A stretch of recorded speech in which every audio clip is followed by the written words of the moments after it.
Episode 34, The Final Hours. Dex woke to the soft chime of the station's morning cycle.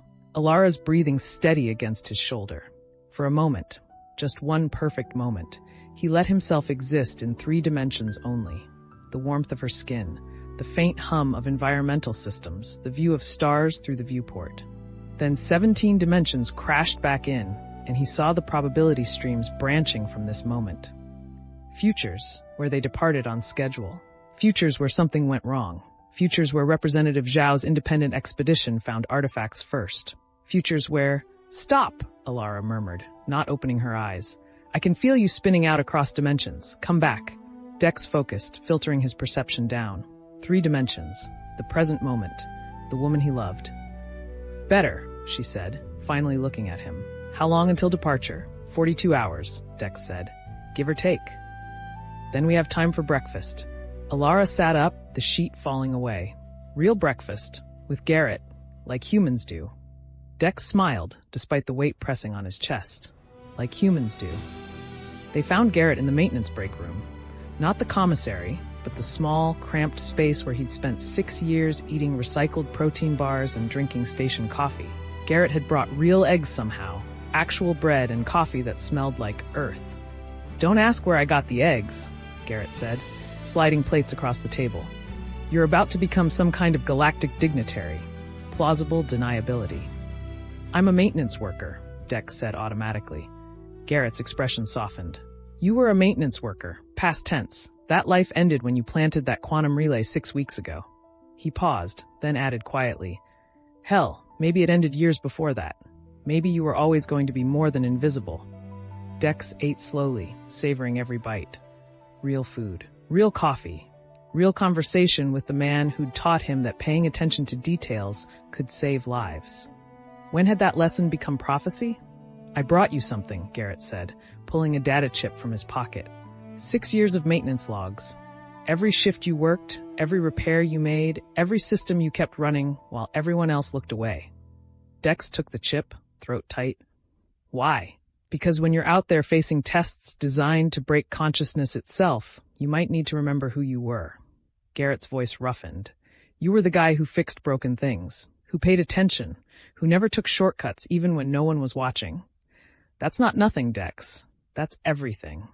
Elara reached across the table, squeezing Garrett's hand. "Thank you." They finished breakfast in comfortable silence. Then Dex's comm chimed. "Admiral Strand, requesting an immediate meeting." The Admiral's office looked like a war room. Star charts covered every surface. Supply manifests scrolled across multiple screens, and Strand himself looked like he'd aged a decade in the 48 hours since the inquiry. "Representative Zhao departed for the Lumineth homeworld 12 hours ago," Strand said without preamble. "But that's not why I called you here." He pulled up a tactical display. Red markers appeared across 17 systems. "These are the supply caches I've arranged along your route to the Compass of Compassion. Food, medical supplies, spare parts, weapons if needed. Each cache has a security protocol. Only you, Elara, or someone with council authorization can access them." "Why are you telling me this?" Dex asked. Strand's expression hardened. "Because I've been coordinating with intelligence services across the Galactic Assembly. Zhao isn't traveling to petition the council. He's forming his own expedition, independent funding, private security contractors. And he's been in contact with several species who believe humanity deserves a stronger voice in galactic affairs. He's going after the artifacts himself," Elara said. Strand nodded. "We can't stop him. The artifacts aren't in assembly space. They're in neutral territory, ancient sites that predate modern borders. Legally, anyone can search for them. But if he finds one first..." Dex trailed off, seeing the probability streams collapse toward catastrophe. Zhao approaching the Compass of Compassion with absolute certainty. Zhao convinced he deserved the power. Zhao becoming exactly what the precursors designed the test to break. "If he finds one first, we'll have another Admiral Chen situation," Strand finished. "Possibly worse. Chen was corrupted slowly, over years. The artifacts accelerate the process." Dex studied the star chart, his 17-dimensional perception mapping the routes. "He has funding and contractors, but we have the Council's navigation crystals and the Matriarch's guidance." will reach the compass first. Probably, Strand agreed, but I wanted you to know the stakes. This isn't just about completing the Seeker's path anymore. It's about preventing someone dangerous from getting there ahead of you. After the briefing, Dex found himself walking the maintenance tunnels alone. Not running from anything, just retracing the paths he'd walked for 6 years.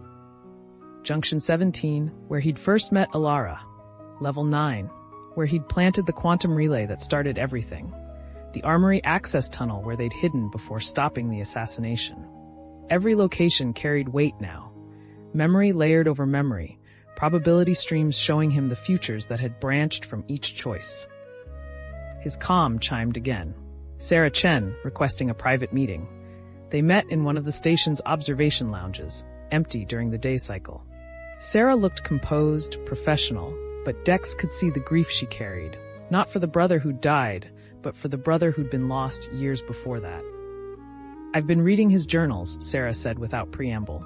3 times now, trying to understand when it started, when certainty replaced doubt. Did you find it? Dex asked quietly. Sarah nodded. 3 years ago, after the Korvathi incident that Dr. Voss translated, he wrote about feeling the weight of command, of making decisions that cost lives. And then he wrote that he finally understood. That doubt was weakness, that true leaders acted with certainty regardless of cost. She pulled up a holographic display, journal entries scrolling past. It's all here. The slow transformation from principled officer to zealot. And you know what's terrifying? She looked at Dex. I see the same pattern in Representative Zhao's public statements. The same conviction that he alone sees the full picture. The same belief that doubt equals weakness. Dex absorbed this, seeing the parallels across 17 dimensions. You're warning me? I'm telling you that my brother's corruption didn't start with the Crucible or Project Reclamation. It started the moment he stopped questioning himself. Sarah's voice steadied. You're going out there to face tests designed to break certainty. Don't let them break your doubt instead. I won't, Dex said. Good. Sarah stood, then hesitated. My brother died believing he was right, believing his certainty made him strong, but you killed him anyway because you were willing to doubt, to question, to see the pattern he'd become. She met his eyes directly. Don't become him, Dex. No matter what the artifacts show you, no matter how tempting certainty feels, stay afraid, stay uncertain. That's what keeps you human. After Sarah left, Dex returned to his quarters to find them crowded. Elara, Admiral Strand, Garrett, and war poet Kreshtal, all gathered around the small table where he'd written his announcement speech. We've been discussing logistics, Elara said. The Nightingale departs in 36 hours, but there are complications. Kreshtal spoke, his massive frame somehow fitting into the human-sized chair. 4 warriors from my honor guard have volunteered to accompany the Seeker quest. They are veterans of the border wars, skilled in combat and diplomacy. The War Master believes your journey requires protection. Dex blinked. 4 Thryn warriors? On the Nightingale? The ship was designed to accommodate diverse species. Strand said, and frankly, having Thryn warriors aboard sends a message. This isn't just a human expedition anymore. It's a galactic undertaking. Besides, Garrett added with a slight smile, someone needs to watch your back when you're too busy seeing 17 dimensions to notice the 3-dimensional threats. Dex felt something loosen in his chest. Not relief exactly, but gratitude. These people, this found family, weren't letting him face the unknown alone. Thank you, he said simply. The group spent the next 2 hours reviewing star charts, supply manifests, and contingency plans. Kreshtal explained Thryn protocols for approaching unknown alien species. Strand outlined the intelligence network he'd established across 17 systems. Garrett offered practical advice about ship maintenance and backup systems. And Elara, sitting beside Dex, occasionally squeezed his hand when she felt him spinning out across too many dimensions. Finally, as the station's evening cycle began, the others departed. Garrett hugged Dex, an awkward, fierce embrace that said everything words couldn't. Strand shook his hand with military precision. Kreshtal placed one massive hand on Dex's shoulder and spoke in the Thryn language, which Elara translated. Walk with courage, pattern breaker. The blade edge is sharp, but you will not fall. Then it was just Dex and Elara, alone in quarters that suddenly felt too large and too small simultaneously. 36 hours, Elara said softly. 36 hours, Dex agreed. They stood at the viewport, watching maintenance drones work outside. Dex saw them across 17 dimensions, quantum signatures flickering, probability streams branching with every micro-adjustment. But he also saw them in 3 dimensions. Simple machines doing simple work, keeping the station running while everyone else focused on grander concerns, like he'd done for 6 years. "Do you think I can do this?" Dex asked quietly. "Face 11 more tests? Stay human while they try to transform me?" Elara turned to face him fully. "I think you destroyed the Crucible when 17 civilizations couldn't. I think you refused certainty when it would have been easier to embrace it. I think you're standing here, terrified and uncertain, asking that question instead of assuming you already know the answer." She cupped his face in her hands. "Yes, Dex, I think you can do this.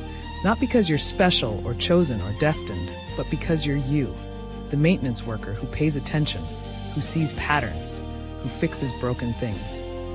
"The artifacts aren't broken things," Dex said. "They're tests."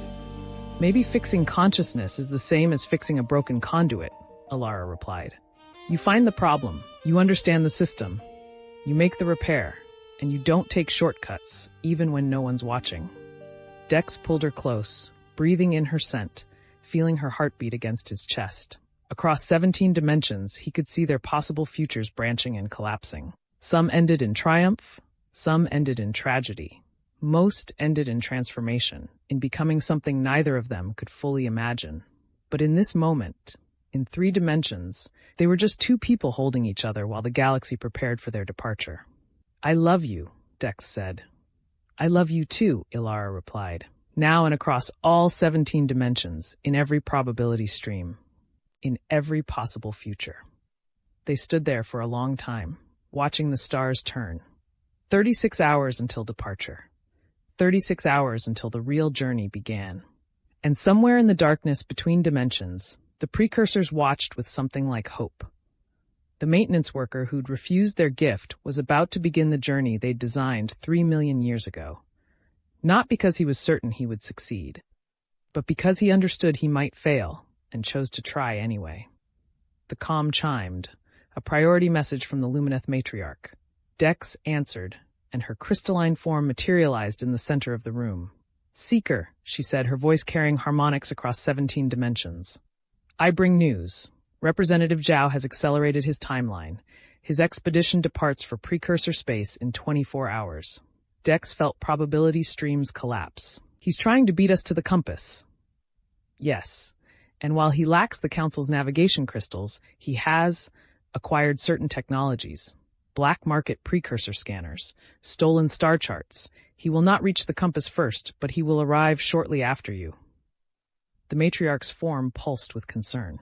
"You must understand, Seeker, the compass of compassion shows every consequence of every choice across all possible futures. It is designed to break those who approach with certainty by revealing the cost of their convictions. But if Representative Zhao arrives while you are still undergoing the test..." She didn't need to finish.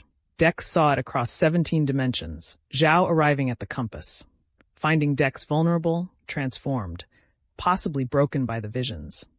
Zhao seizing the opportunity. Zhao claiming the artifact for himself.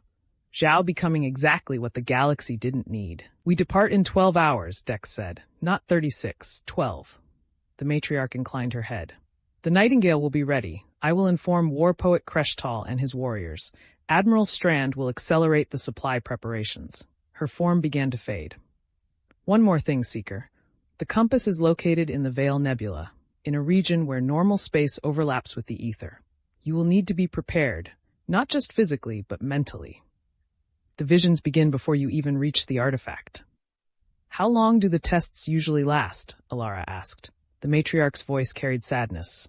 "For those who survive, hours. For those who don't, eternity. They become trapped in the probability streams, experiencing every possible future simultaneously until their consciousness fragments beyond recovery." She disappeared, leaving Dex and Elara alone with the weight of those words. 12 hours, Elara said quietly. 12 hours, Dex agreed. They looked at each other, and Dex saw her across 17 dimensions, All the versions of her that could exist, all the futures they might share, all the moments they'd already lived and the moments yet to come. But he chose to see her in 3 dimensions too. Just Elara, just now, just them. "We should pack," she said. "We should," Dex agreed. But neither of them moved, because in 12 hours, everything would change. In 12 hours, they'd board the Nightingale and begin a journey that might take years, might transform them both, might cost them everything they were. In 12 hours, Dex Holloway, maintenance worker, pattern breaker, seeker, would step fully into the role the precursors had designed 3 million years ago. But for now, for these last precious hours, he was just a man holding the woman he loved while the stars turned and the galaxy held its breath. And somewhere in the darkness between dimensions, the precursors watched with something like hope. The maintenance worker was about to begin his journey, and Representative Zhao was coming right behind him. Thanks for watching our stories. Don't forget to like and subscribe for more epic adventures. Thanks for watching our stories. Don't forget to like and subscribe for more epic adventures.